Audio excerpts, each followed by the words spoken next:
Thank you. And cool. So we're kind of an open topic today. If people can just kind of bring things up. If you want to share some things, I'll let you share the screen and see what's happening in the world. So anyone want to talk about projects they're doing or just bring up some questions to get this started? So Tom, you got airplane pictures behind you. Do you know I Ian? do. So yeah, most of my work is yacht racing photography, Mm-hmm. but I studied with a guy that was big into vintage aircraft Okay. and still is, Miss Peterson. And he kind of got me hooked into doing vintage aircraft, and it also translates really well with yacht racing. Yeah. So I do some vintage aircraft stuff when Where are I you have the based out of? opportunity. And I'm in Newport Beach area. Okay. Do you know Ian? So we've got plane. Yes, Okay. yes, I yeah, talk. he's pretty prolific. How are you doing, So, Ian? Sure. What's so your, yeah, you the got your one. remove before flight shirt on today. Let's see if I have my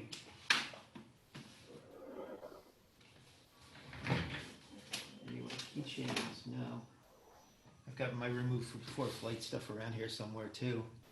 Where do you go shoot? What do you do? Um, it just kind of depends. I used to do a lot out at Plains of Fame when they were active with their shows. The image in back of me was out at Falcon Field in Phoenix, and there's two brothers that fly for America West, and they have matching planes. One has the aft canopy removed and the seat faces backwards. And so I did an air-to-air shoot with um, them in a workshop a few years ago, and that was great fun. I do go to Lyons Air Museum and John Wayne. I've been out to the museum in Santa Monica a little bit. Haven't been out to Palm Springs, but it's one of those I keep saying I should go, but I just don't get out to the desert too much. So Ian, does that mean you rip your shirt off before you take off? There was a time when women would actually ask me to do that. I'll be right back. Okay. Yeah, it doesn't happen to me too often anymore either. So I know Greg in there and Daniel. I know Daniel doesn't have a camera, so he's just participating in the chat. But anyone else wants to bring up any topics, please do. I've really enjoyed the series so far. Thank you. It's been really wonderful to hear some of the folks you've had on. Yeah, we're trying Hey, to. John, one of the things I was thinking about the other day was that it occurred to me, and it's sort of obvious when you think about it, but just about everyone you've had on, everyone is so entrepreneurial, and so frequently they talk about over their careers having to pivot or reinvent themselves, and that's going on right now, of course, too. It's just kind of remarkable to see that, like, week after week, that this community of photographers is a pretty interesting group of self-starters, which, pretty impressive. Yeah, it's quite a crew. What I'm really trying to do is honor some of the commercial photographers from the 50s, 60s, and 70s. And here comes Canon Explorer, who's helping me with all that.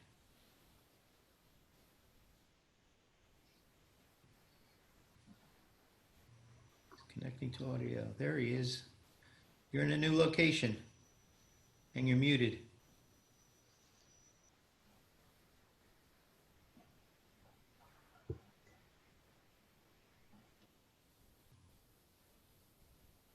Welcome, Michael.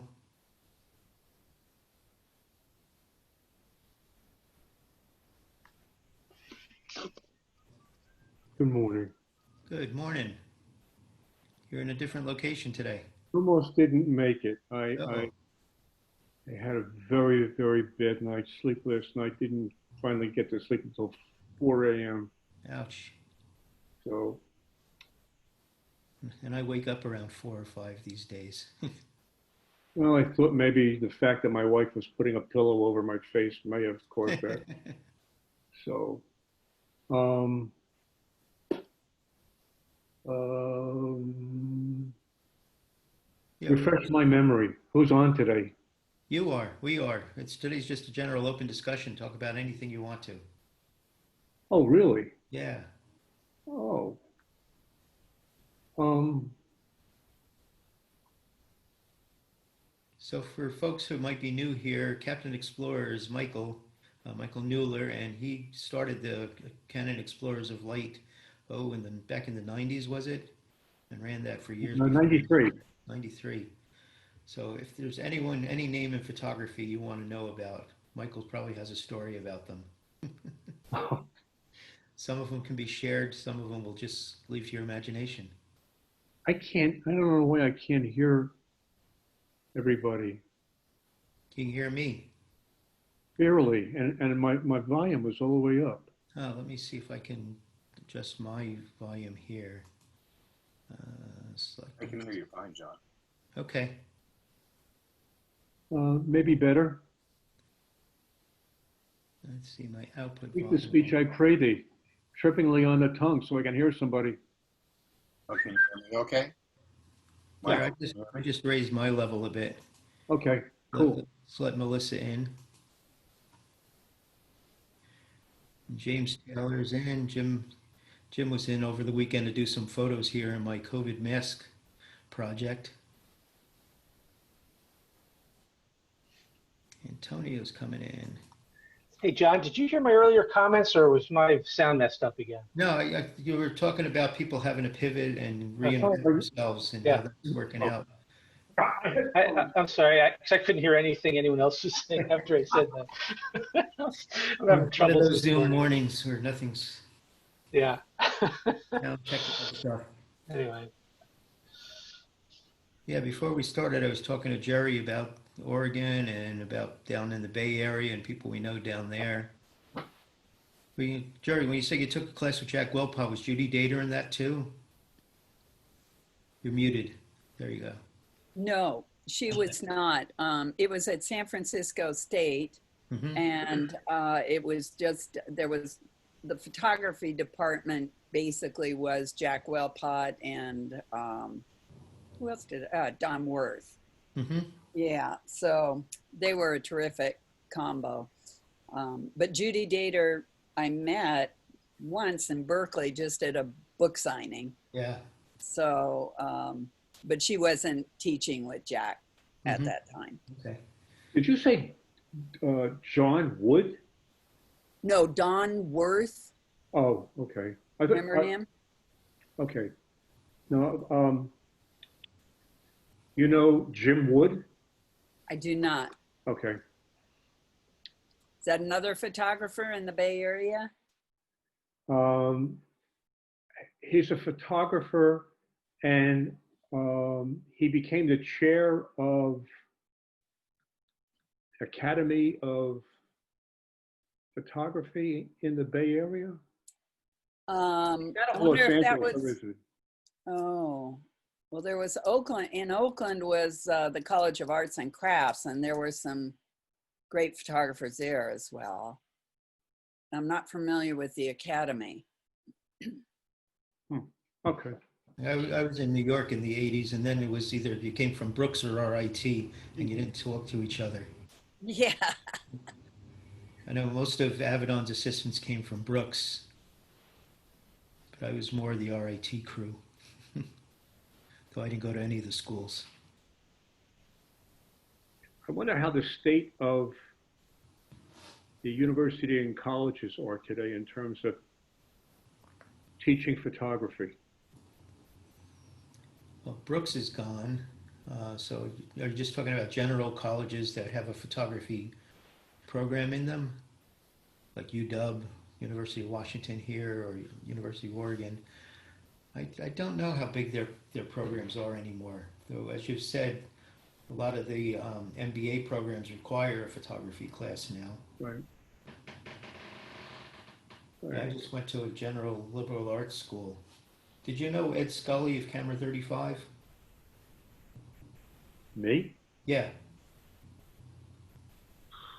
Name rings a bell, but there's Julia Scully, his ex-wife, who also was an editor at Modern. Ed was an editor at Modern Photography, then he went to Camera 35. He was my college instructor. Old Navy guy. Well, not old, but crusty Navy guy. All the Huh. students used to say he never patted anyone on the back because he was too tired from kicking them in the ass. Great. That's Never had a great. good thing to say to you, but I learned so much from him. um, there was some interesting stuff that took place with, um, let's see, Eric Miola, Mm-hmm. Seth Resnick, Stephen Wilkes, Clint Clemens. Okay.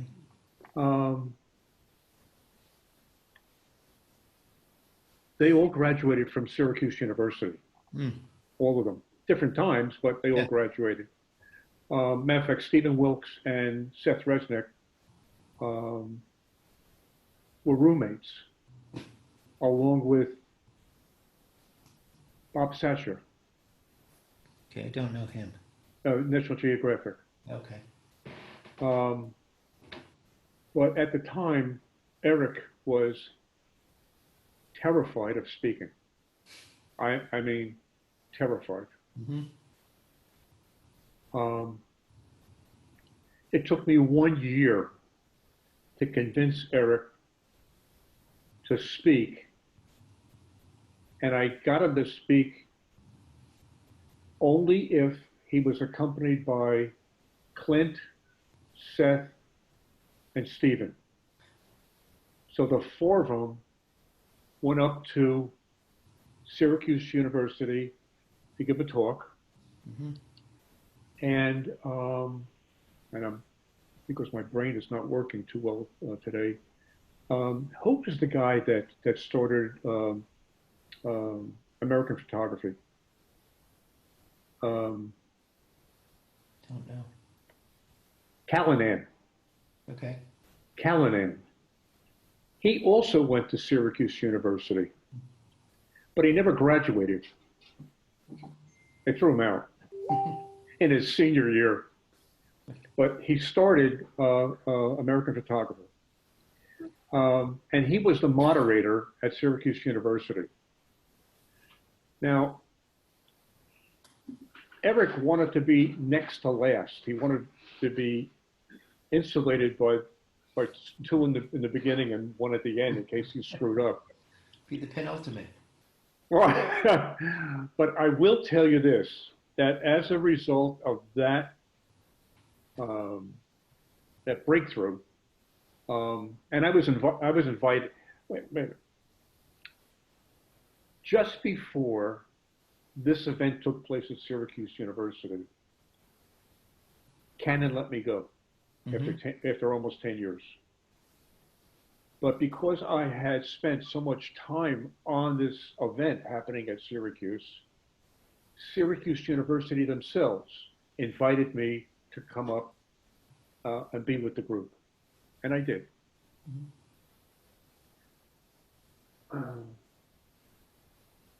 The event went so well, and Eric broke out of his shell, so to speak. Yeah. He became what we commonly refer to now as a lecture whore. He is fabulous. He's wonderful. Even to this day, I mean, he's no longer an explorer of light, Yeah. as is Stephen Wilkes and Seth Resnick, because they've changed the entire program, and Clint Clemens also. Mm-hmm. What's interesting about Clint Clemens is that he does things that move. Mm-hmm. But even before he became a photographer, I'm hoping that all of you know who Samuel Clemens is, or was. He's an author. I'm sorry? Author. Samuel Clemens was Mark Twain. Yes. Okay. Samuel Clemens was Clint Clemens's grandfather. And Samuel Clemens actually helped save Syracuse University eons ago from going bankrupt. Mm-hmm. So it was kind of special that Clinton was there along with Eric, because Eric's father had set up a fund for students who wanted to become photographers, photojournalists, whatever, but in photography. And before Eric's father died, Eric never knew that he set up this fund. He only found out after his father passed away. So, yeah, so but Eric was a prodigy of Pete Turner's studio, correct? absolutely. Yeah. It, in my group of explorers, it was Eric Miola, Anthony Edgeworth, Paul Arezu, oh,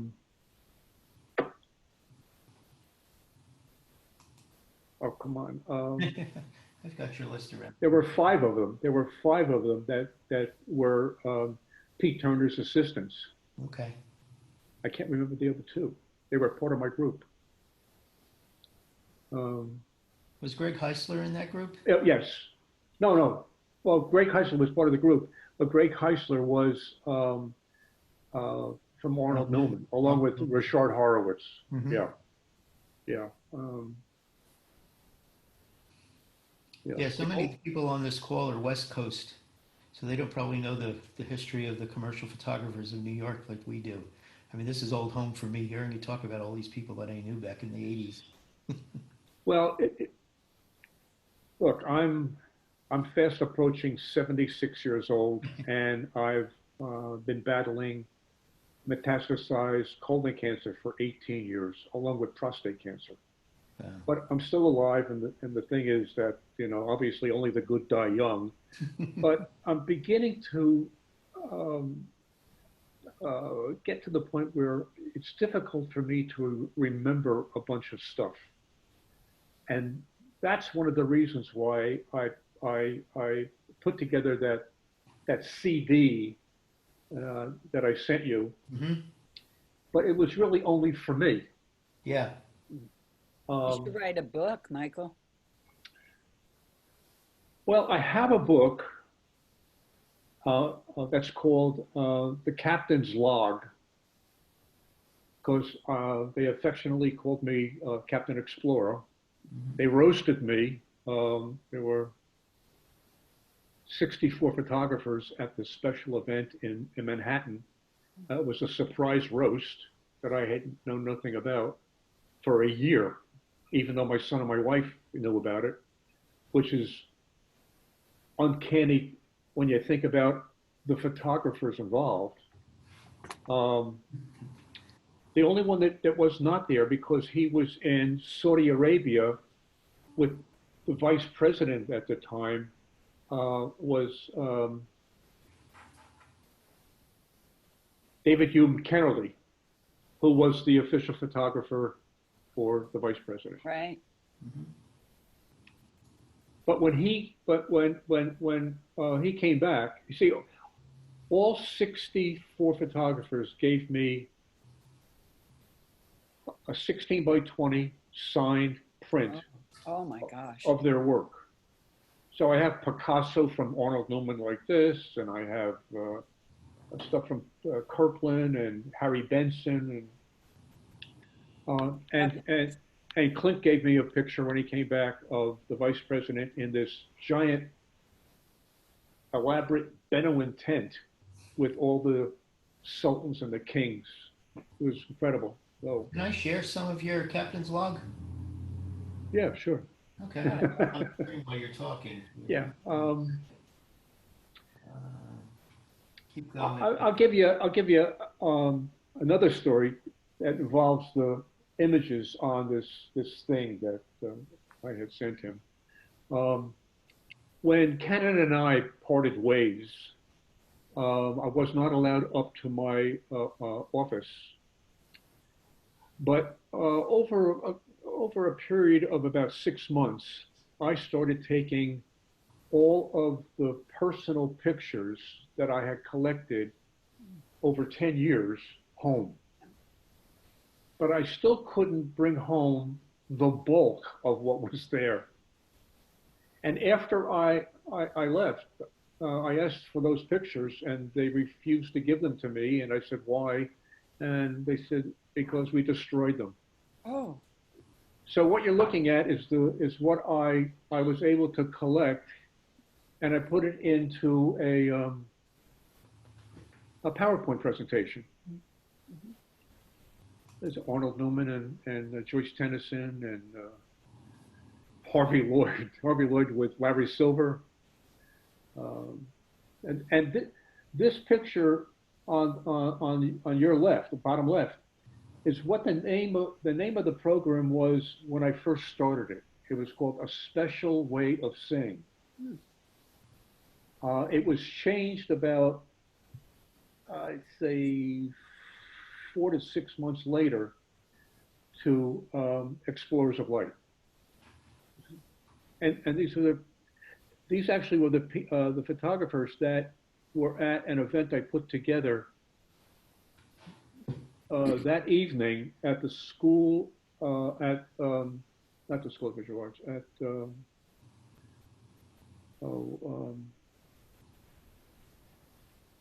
Fashion Institute, FIT. this was at FIT. This Yeah. was the very first event that I put on with the Canon Explorers of Light, and I got all of the speakers. It was Sheila Metzner, Joyce Tennyson, Barbara Bordnick, and Sarah Moon. And we brought Sarah Moon over from Paris. And the editor of, or the previous editor of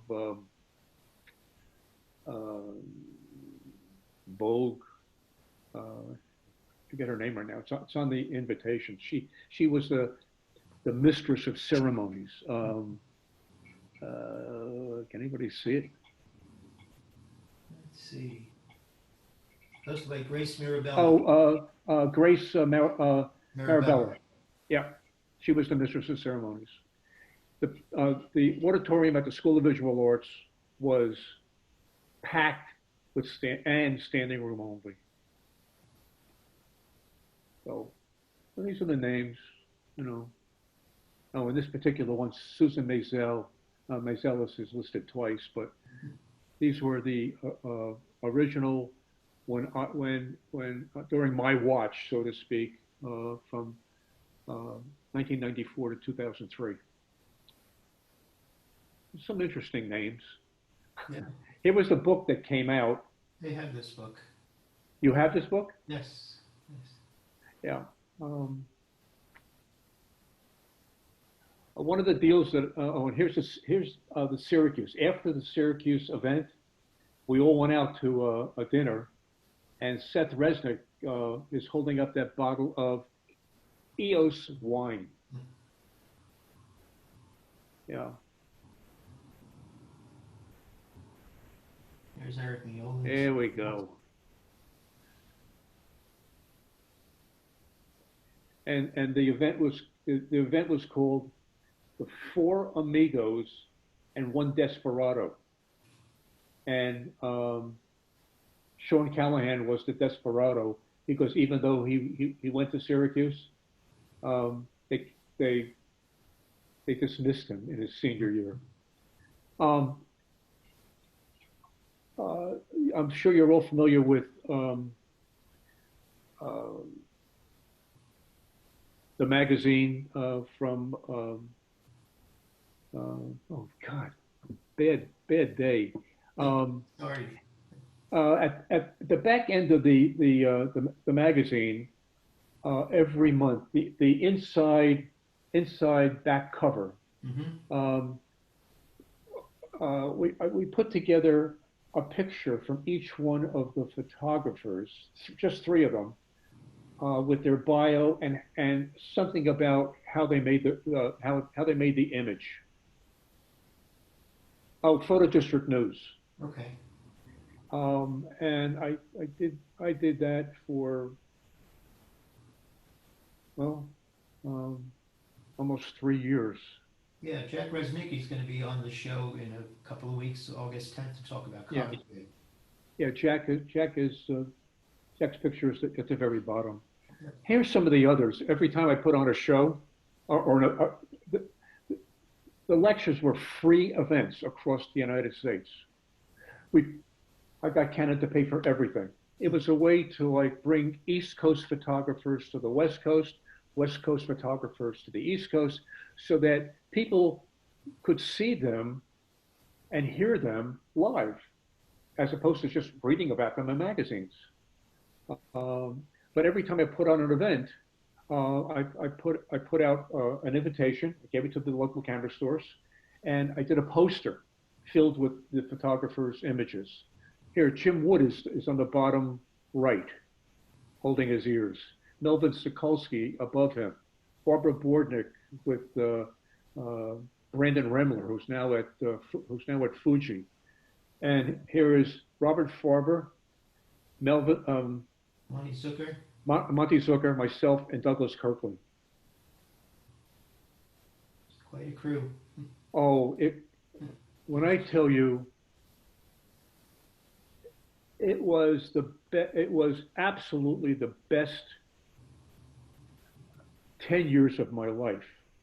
Not so much working at Canon, but dealing with the photographers. I did this on my own. I had no help. I had no secretaries. I worked 7 days a week. It was fun. It was like, I'm a photographer. I used to have a studio in Manhattan. So with me, when I started doing shoots, Harry Benson's on the right, upper right. Oh, come on. Albert Watson in his huge, enormous building. And at the bottom is Henry Wolf, Ali McGraw, and Melvin Sokolsky. What's interesting about this particular shot is that Ali McGraw used to be Melvin Sokolsky's studio manager back in New York when he was in New York. And Melvin used to do a lot of work for Henry when Henry was the art director for Harper's Bazaar. And one day, Henry decided to go to Melvin's studio. And when he walked in, it was the first time he ever saw Ali McGraw. So he said to Melvin the next day when he showed up unexpectedly, that to Melvin in his Austrian accent voice, "You know that woman out in your office there?" And Melvin said, "Yeah." He says, "Very nice. Introduce me to her." And Melvin did.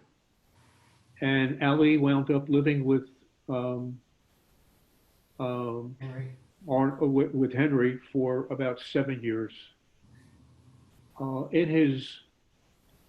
his brownstone studios. Now, when I say brownstone studios, Henry owned 3 connecting brownstone studios between 3rd and Lexington Avenue at around 76th Street.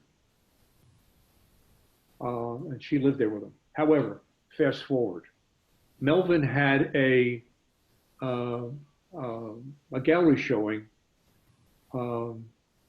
at a gallery in Manhattan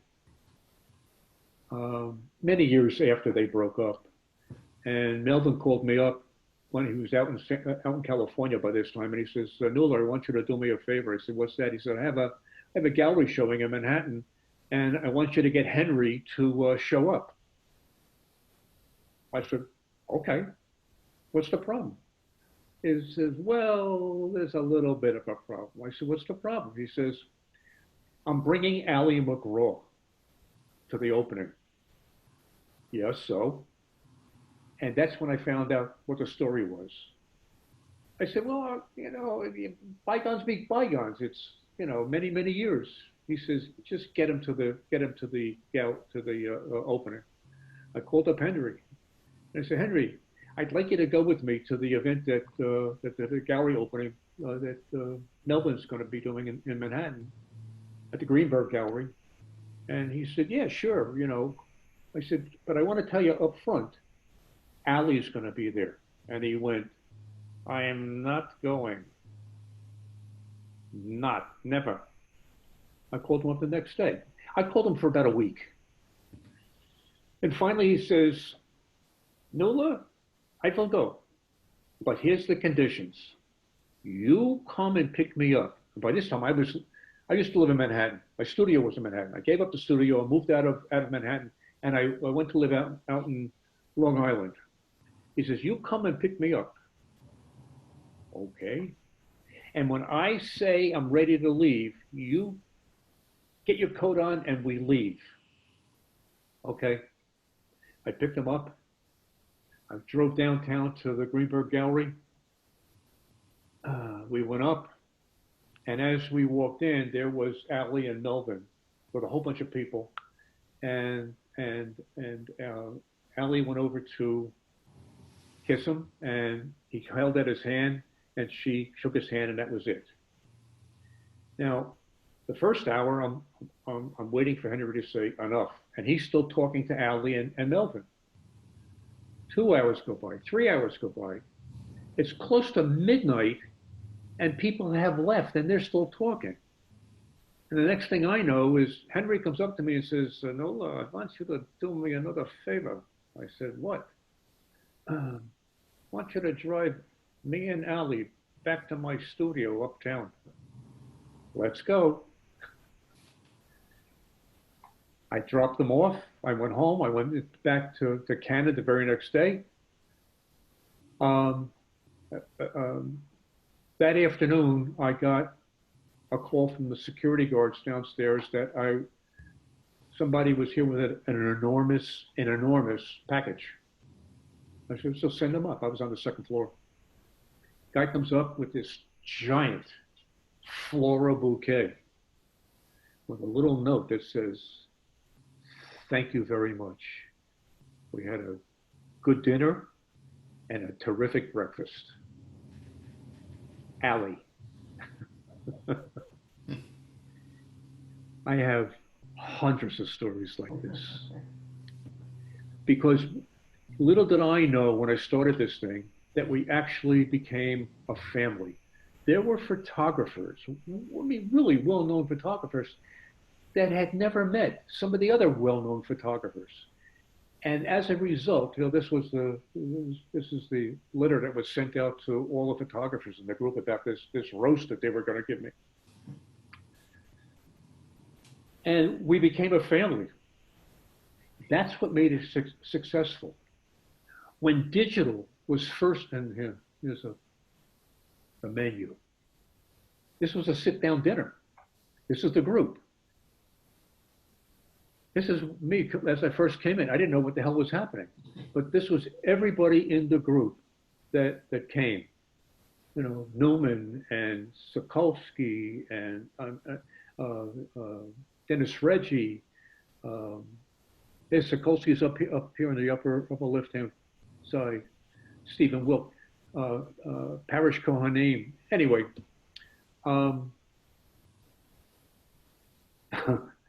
Dwayne Michaels. He looks the same today. I don't think he's ever changed. And he's a wonderful speaker. In the center, it's my wife and my son. You know, I think one of the things that we're faced now because of COVID is these big get-togethers. Yeah. Are just going to be missed. I don't, you know, although I enjoy these online things and getting to see people I haven't seen or met and people I haven't seen in a long time, it still doesn't really replace the getting together and meeting people and being in person. Does everybody else feel like that? Yeah. Yes. Yes. Absolutely. Now, at the bottom left is Shiwi and Seth Resnick. I know, young Shiwi. And they actually commissioned an artist that they knew up in Canada to make a portrait of me based on pictures that the entire group had sent individually up there so she could get nuances of me, putting a helmet on me with Canon, and there's, everybody familiar with Captain Crunch, the cereal? Well, when they at the roast, they brought out a huge cake. I mean, huge, and they formed this thing as Captain. I became Captain Explorer instead of Captain Crunch. Everybody know Dan Steinhardt? Yeah, from Epson. Well, he used to be with Kodak. Okay. But yeah, that's Dano, and this is a picture of Dano and I at a photo show that was in New Orleans. And when you walked from the convention center to the hotel, there were all these arcades, and this was when digital was brand new, and I saw this arcade that they take the picture of your face, and they were able to transpose it onto Las Vegas showgirls. So this became an interesting piece that is still going around with Dano and myself. Richard and Greg Gorman and John Paul Campanegro. More of that back end of photo district news. In a lot of cases, I actually wrote how the picture was made based on what they quickly told me. Mm-hmm. I know back in the old days, we used to make up settings. Well, I think it was this, I think it was that. We didn't have all the metadata. No, you didn't have any metadata, nothing. That's still the dreaded question when I'm teaching someone is, what were your settings? It's like, no, what's your favorite f-stop? No, here's, this street scene is actually a set that I built at Photo Plus, or whatever it's called now. Photo Plus, Photo East. Photo East. But this is just a set. I had them build a fake sidewalk that's a fake fire plug. Fire plug and a meter. And these are all of the posters that I did that they used, that they put up, like, when they're building construction. Here's Nick Vidros. And this is not only the invitation with Barbara Bordnick and Nick Vidros, but it also, I did a 16 by 24 poster that I sent to the location where they were lecturing. And after the lecture, people could come up and ask for a signed poster from each of the artists. Paid for everything. It's David Stecklin and Monty Zucker, God bless their souls. And this was at a PMA show in Las Vegas. Dick Frank, God bless his soul, and Norman McGrath. Jay, unfortunately, was never an Explorer of Light, and that's Lauren Wendell. But I loved the picture so much that it had to be included because Jay was friendly with all of the photographers in the group. Couldn't get him away from Nikon, huh? Jay was from Nikon. Is Cole Rentmeester, Robert Farber, Norman McGrath, Dick Frank, Richard Horowitz, and Sheila Metzner. Yeah, icons of the industry, absolute icons, and the nicest people. Warm, friendly, would do anything for anybody in the group, including me.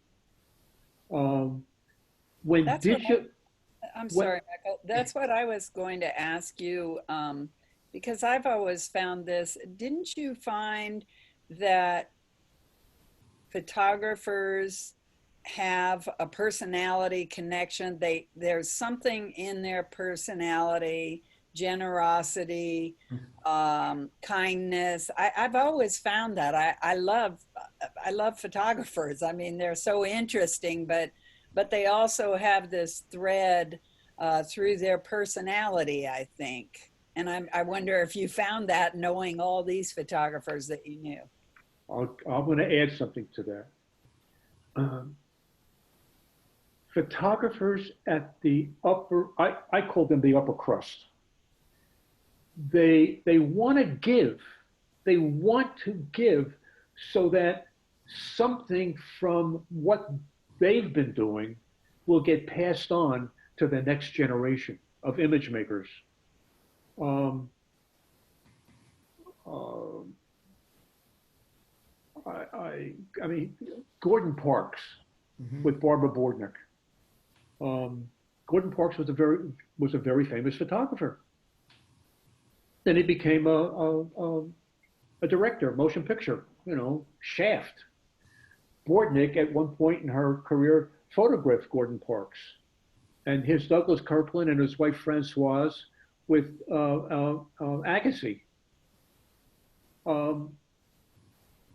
What's very interesting is, remember, a lot of this is during the era of analog film.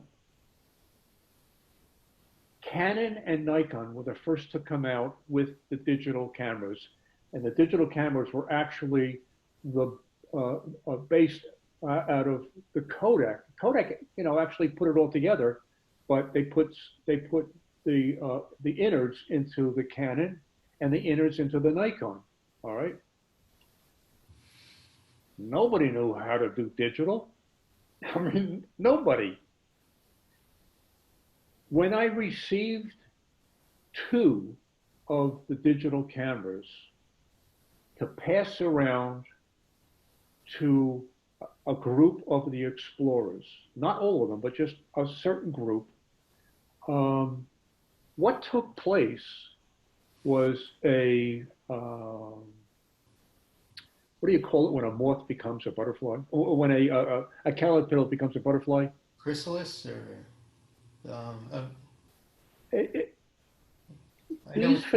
Offices. Well, what happened was Thank you. Jeff Sheewey, thank you. Jeff Sheewey and Seth Resnick were sort of like the alpha beta testers for Adobe and for Apple, and they were very, very friendly with the guy that invented RAW, Thomas Knoll. And they understood the basis of digital more so than anybody else. And what I found was there were the photographers in the group that I had lent the cameras to were calling up the other photographers in the group that I told them knew about it and to discuss it with them. That began a friendship with these photographers that has lasted or will last until they die.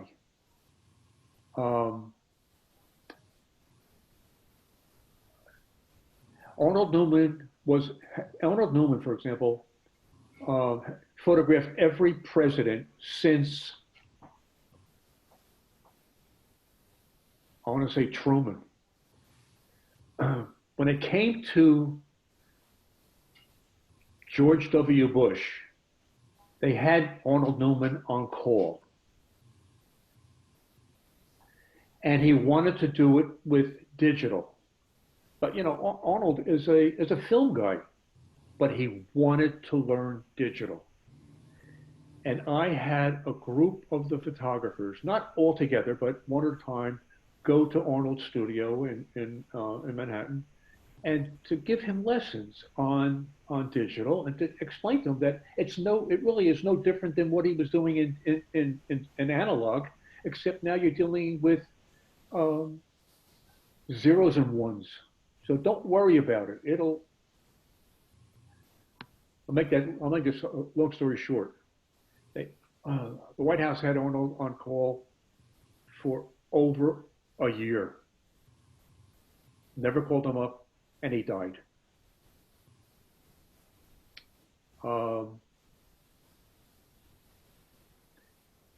But one of the images that Arnold was able to make with a digital camera, with some help, was of Bill Clinton. Now, here, Richard Horowitz is up the top with Arnold. Richard was Arnold's assistant at one point. Um, and Howard Wallach is a very, very good photo teacher. And here he is with Greg Heisler, because Heisler graduated a long time ago from the same school that Wallach taught in. Now, this thing that you see with Canon Presents Generations, I put all three of these people together. Heisler, Richard, and Arnold together because they worked with them. Funny story about Richard, I mean, with Greg and Arnold. Two different magazines sent both of them over to Israel to photograph Yasser Arafat. But the scheduling was such that neither one of them knew that the other one was there photographing the same guy until they got back to the United States, and Arafat's picture appeared on the cover of both of the separate magazines. And Arnold called up Heisler and said, "You were there when I was there. Why didn't you give me a call? We could have had some philosopher to put together with." So anyway,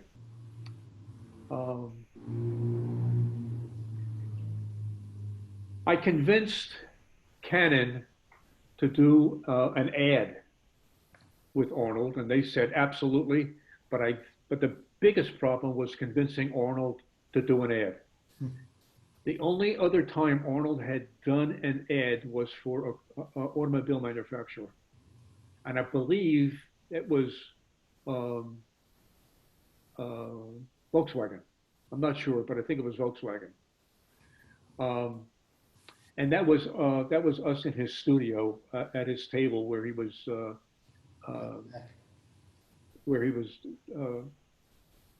his assistant had taken a bunch of shots of Arnold, and we were trying to do it as though it was similar to the Picasso shot.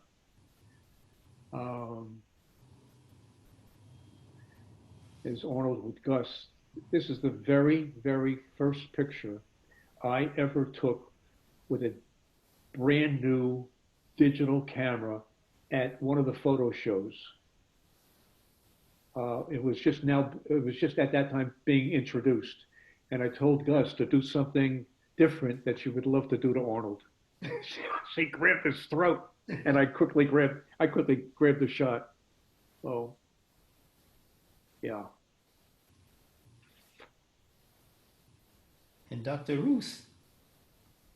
Dr. Ruth, I was coming out of a different show at the Hilton. And as she was walking down the big corridors on the ground floor there, I spotted her.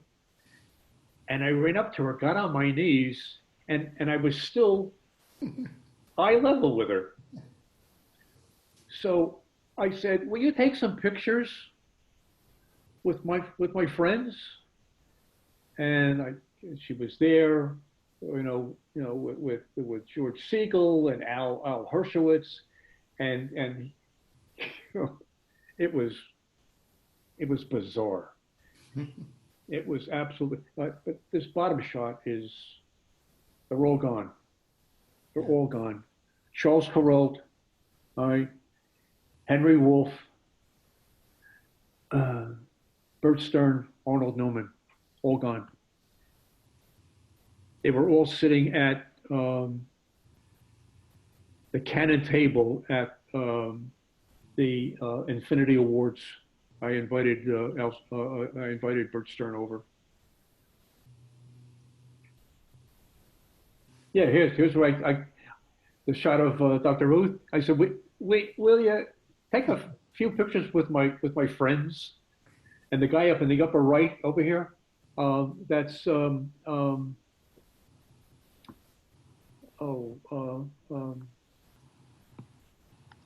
Mamiya. I don't know. Oh, it'll come to me. It'll come to me. Oh, What a crew. Keep going. Yeah. Every year, Arnold and Jay would give a lecture over at the school for the kids over in Brooklyn, Brooklyn Academy. and that was a high school. Oh, nice.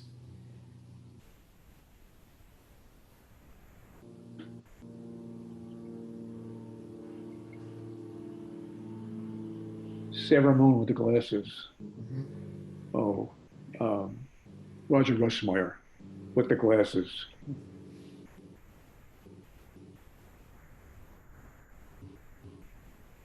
God bless his soul too.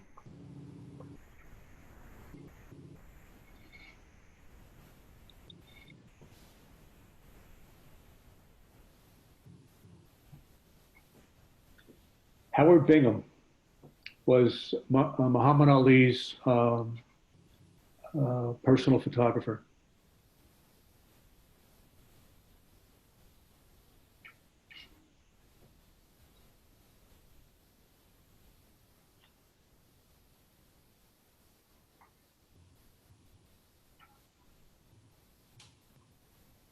Some of these photographers have died. Yeah. Um, The series of books that have like J. Barry O'Rourke, No. Fusco and McBride, Mary Ellen Mark, and Annie Leibovitz. I still have that set down in my library. The Santa Fe Photographic Workshop with Reed Callahan. I got Canon to sponsor them, and at the time, it was also being sponsored by Epson. And Dano called me up and said, "Look, we're putting on a thing at the Santa Fe Workshop with Muhammad Ali. Would you be interested in partnering with us?" And I said, "Absolutely." It had to do with Apple. It was the Apple Master Series. Hmm. How about Gregory Hines there? That's a great picture of the two of you. He was an Apple Master, Ah. and the guy on the horse is Ken Will Sharma, and the guy below with the on the right, that's Sinbad. Yeah. There's Muhammad Ali. The group shot. Reed had got a guy to bring over his Rolls Royce convertible, and there was Sinbad at the top with Muhammad Ali and Muhammad's wife. He was a really nice guy. He really was. I did some kibitzing with him. It was great.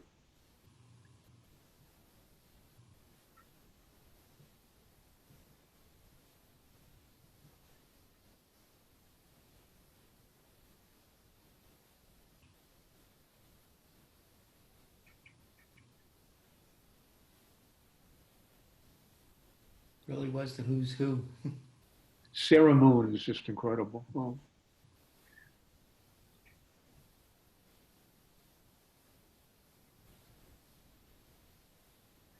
And you dress up well. every time I went to a show, I did a show, I always wore a tuxedo.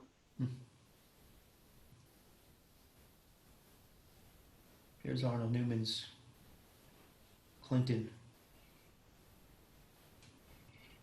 Yeah.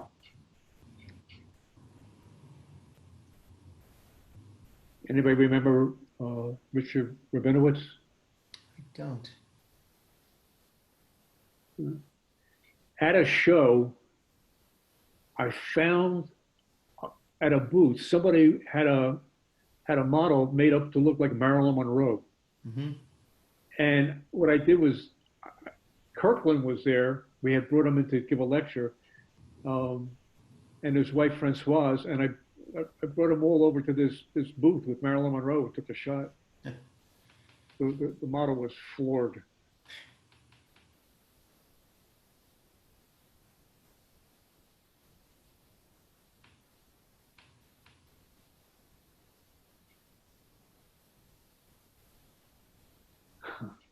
Barbara Bordnick.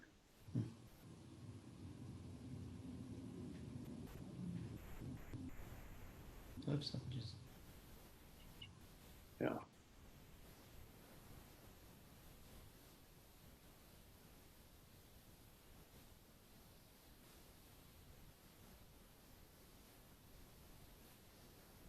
Everybody was going nuts with digital. Yeah, the poster I did for Sokolsky.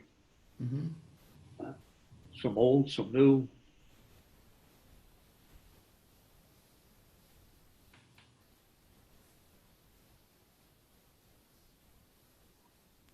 Did you know John Zarkowski at the museum?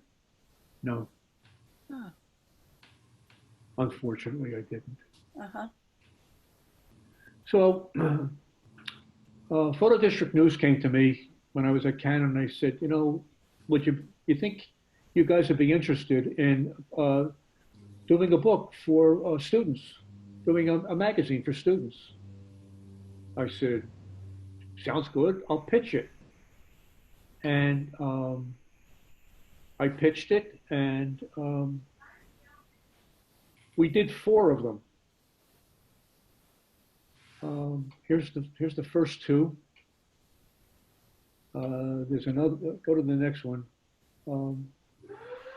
Is a shot from Nick Bedros on the fat kid, heavyset kid. And then the minds at Canon decided not to sponsor it anymore. And I pitched it again, and they said, no, we want them to reduce the price. These books were given out free to all the photo students in colleges, universities, and trade schools. Mm-hmm. And it was a huge hit.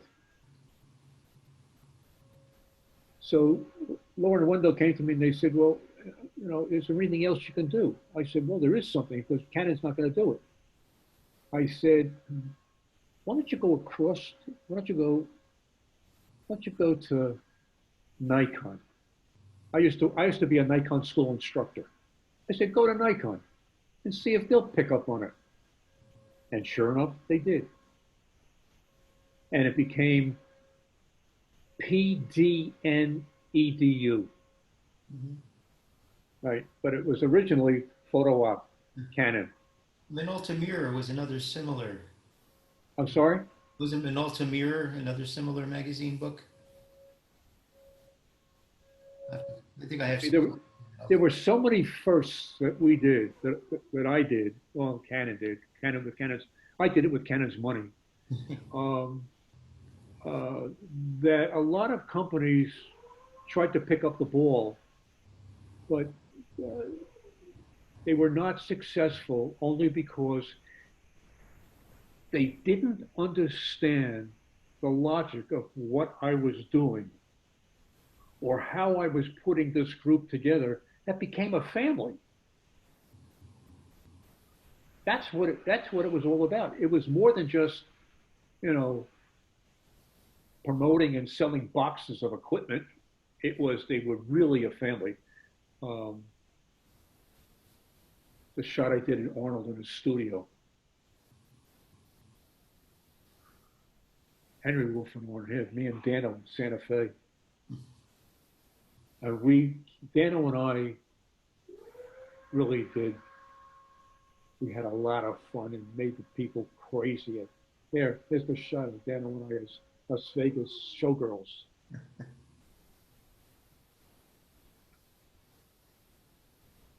This is what families do.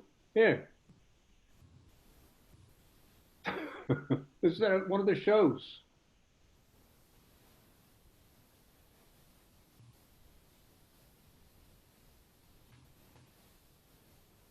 Well, for something completely unscripted and unplanned, we hit it right on the hour here. Thank you so much for letting me share that and for. This PowerPoint presentation has music, mm-hmm. and the music that it has that goes with it is Frank Sinatra singing "My Way." But again, it was just for me, and I gave it to each one of the Explorers of Light. That's great. Thank you for sharing that, Michael. I appreciate you giving me the time to show this. I was not aware that he was going to do this, but that's okay. I wasn't aware either.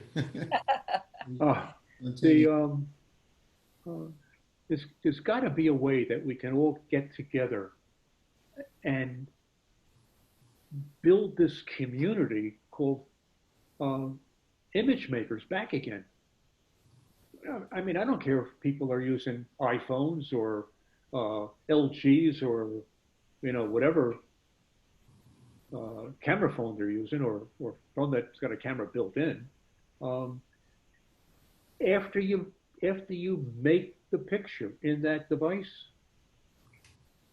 you're either going to transmit it as a photograph, or you're going to make a print of what you've got. Nobody cares what tool you used. It's the final picture that really matters. I must say that one of the things, and I'm going to refer back to the Palm Springs Photo Festival, because I attended for so many years since the beginning, but that's one of the things that the photo festival did, was bring so many people together, and in a more intimate setting.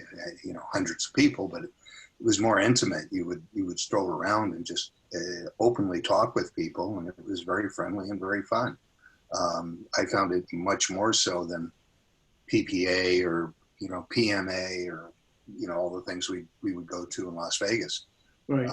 You know, it's really, my hat's off to Jeff Dunas. He really created something, and very something was, you know, sorely missed this last May. Hopefully we'll have some of it later on. Yeah, I mean, where else would you sit having breakfast and have someone like Dwayne Michaels come up to you, grab you by the chin and go, "Oh, stroke you by the hair of your chinny chin chin," and walk away.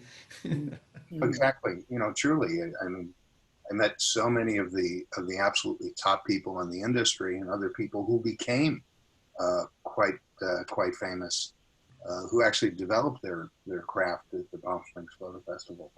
Really an amazing and friendships that have lasted for years. Decades. And where are you located? I'm in Palm Springs. Oh, so you're out the West Coast. Yeah. So the reality, based on what's happening today with this coronavirus, we really can't do that anymore. People find it difficult to fly. People aren't driving across the country. They don't want to be in room. So isn't this the vehicle that can bring people together?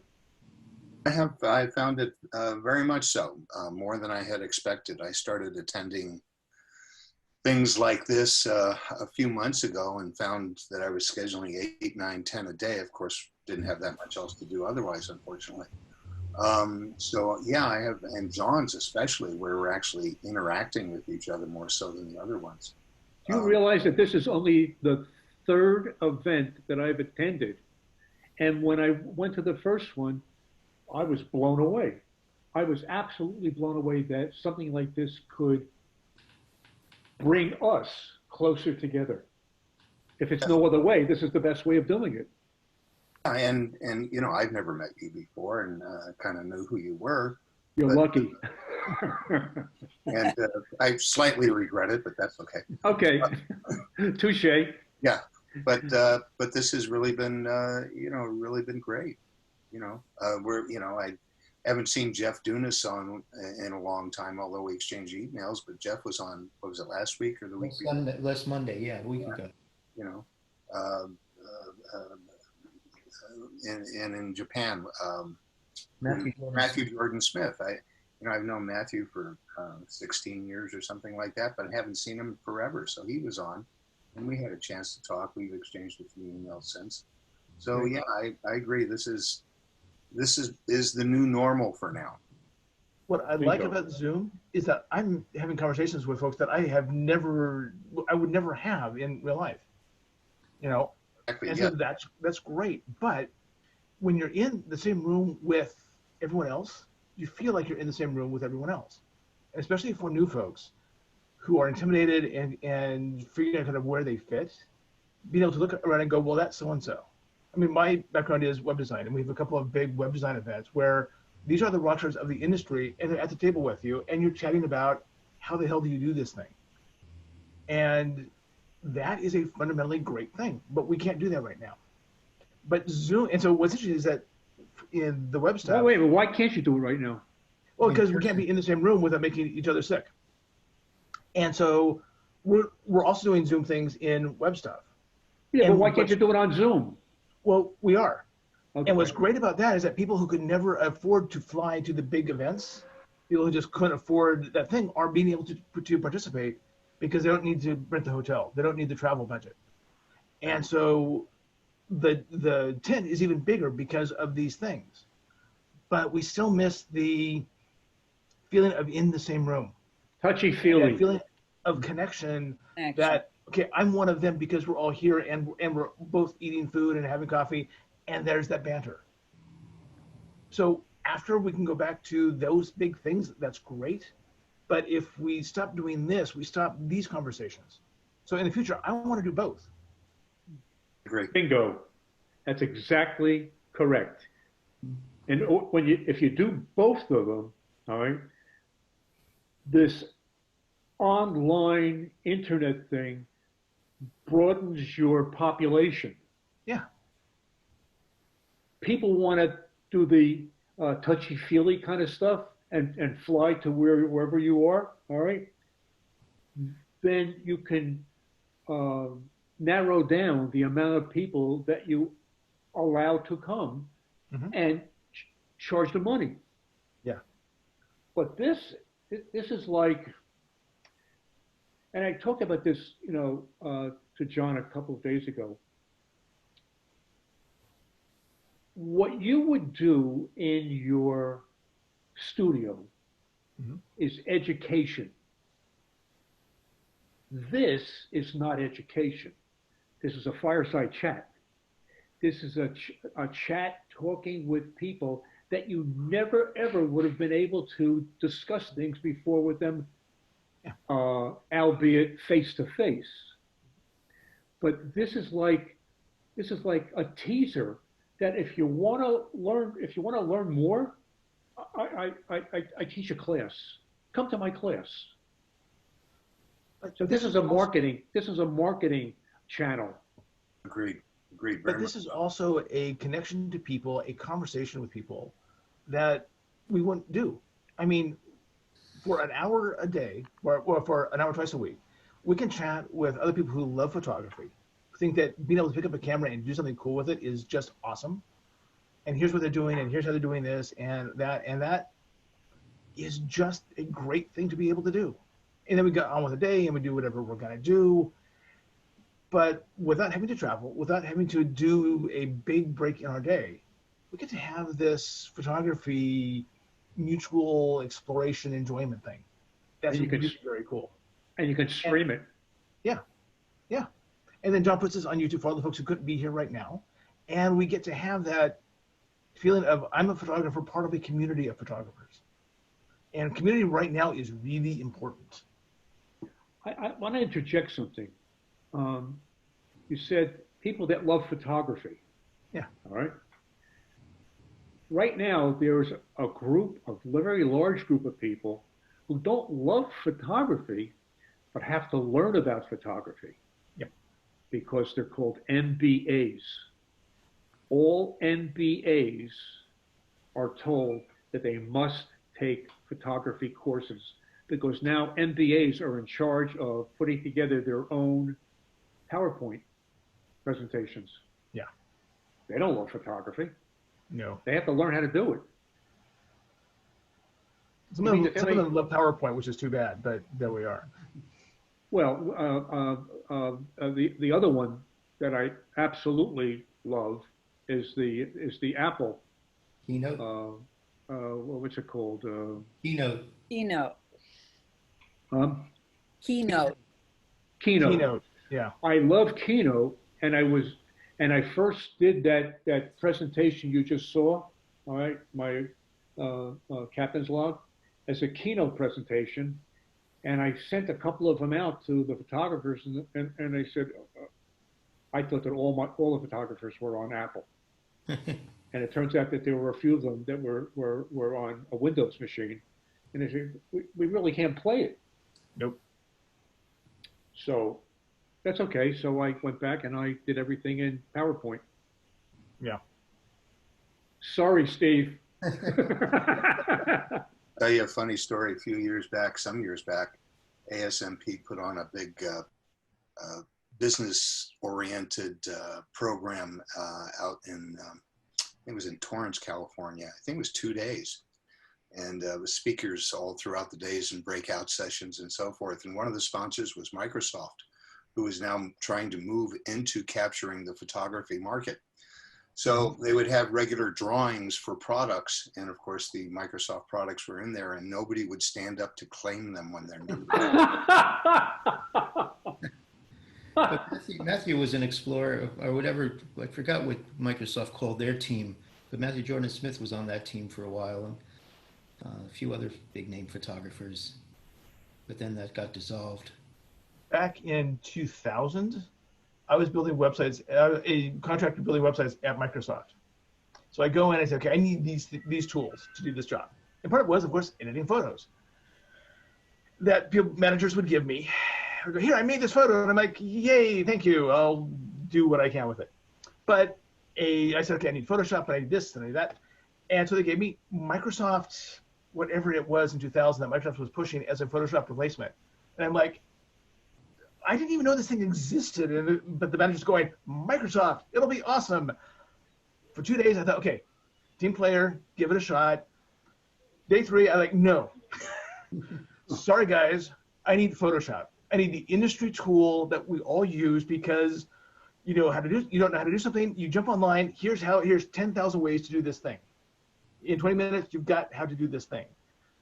As opposed to Microsoft being different. And yeah, so I was one of those guys like, if it's a Microsoft tool, can I please get the real thing?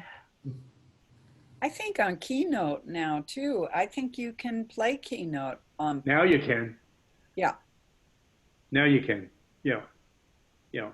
But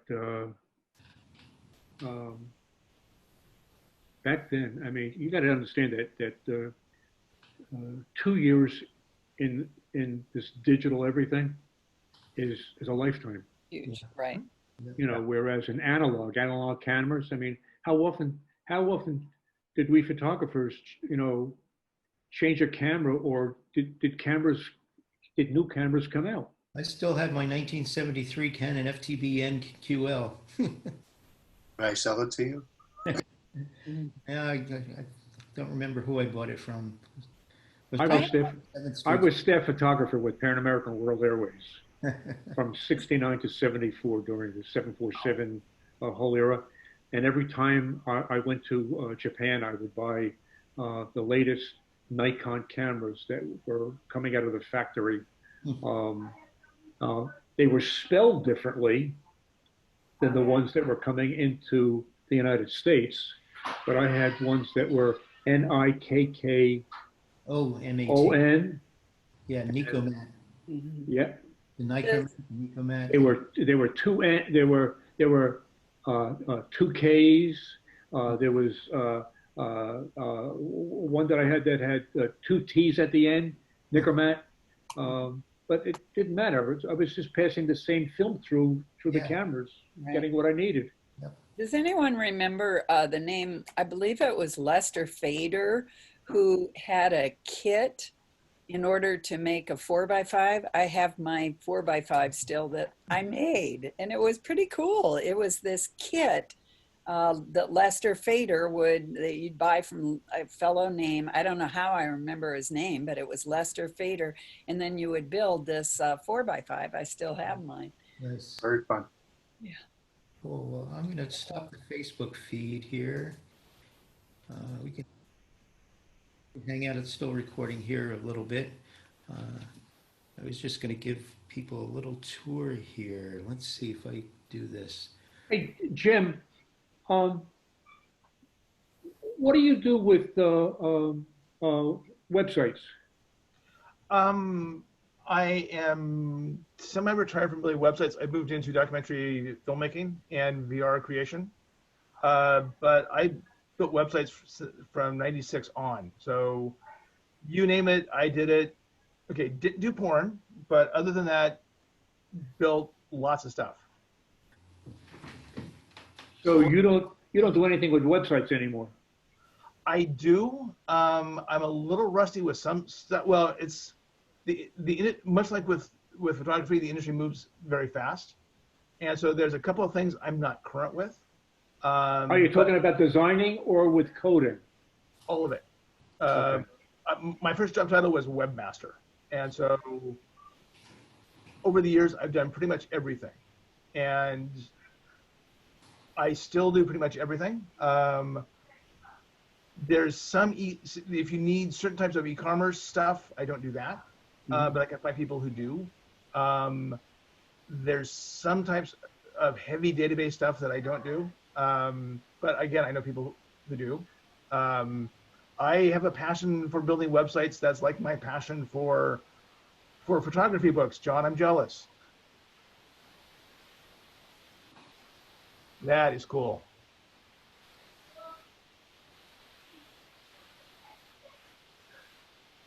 So if you need web work done, we'll talk.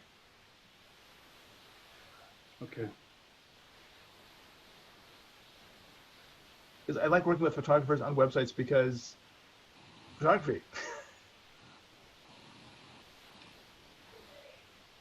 Can you connect up with me on my email? Yeah. All right. I'm Captain Explorer.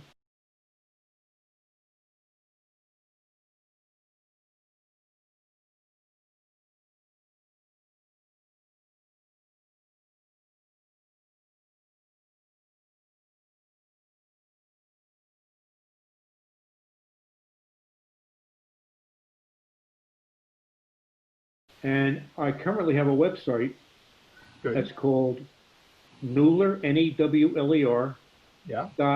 .photo, PHOTO. Rick, can you say that one more time? Yes, it's Newler, N as in Nancy, Uh-huh. EWLER, Mhm. .photo, PHOTO. Yeah. Okay. I will give it a look and give you an email and we'll chat. John, thank you for the tour. I thought he was taking us into the bathroom. We've been in every room since. I like the dinosaurs, by the way. That's been very cool. Anyway, that's my COVID world. Yes. Yeah. Are they signed books, a lot of them, John? Only a couple in there, not too many signed. Most of them from used bookstores, but I've been collecting them for a while. Yeah, I collect it. Get them signed if I can. I've got a lot of signed photo books. I love it. One of the things that the explorers all did for me, and there were a lot of them over the years, because the contracts only ran for 2 years, and they could come and go as they wanted to. But there was a lot more than 65 Explorers of Light over the years. But as each one of them came out with a book, they would give me the book and sign it. Pretty special. Yeah. Yeah, I mean at that roast they gave me those 16 by 20 prints that are all signed, and some of them even put goofy little things on them too. So it was special. This has been a lot of fun. As I said, this was totally unplanned and unscripted. I'm glad, Michael, you were able to join us and give us this little. I'm still drinking my first cup of morning coffee, and I got a thing on my mail that said, "It's up." I said, "What's up?" I looked at the clock, and it was a little after 1 o'clock. Yeah. I said, "Holy shit!" Because I'm not even sitting in the position that I would normally be in when I know that something's happening. Okay, that's okay. This was really fun. Was. So thank you all.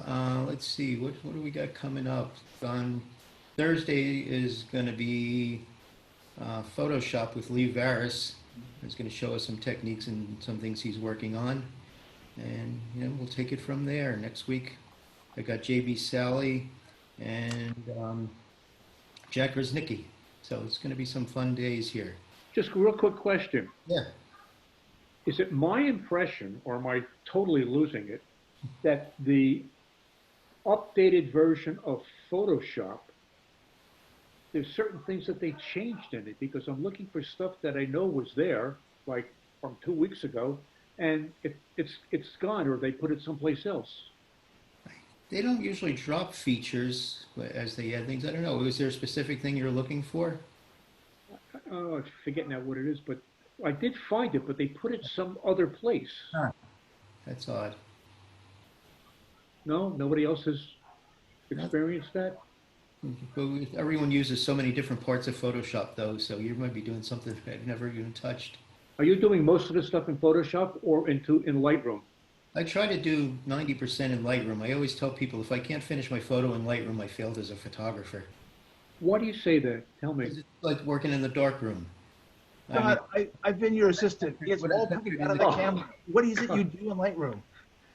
What's that?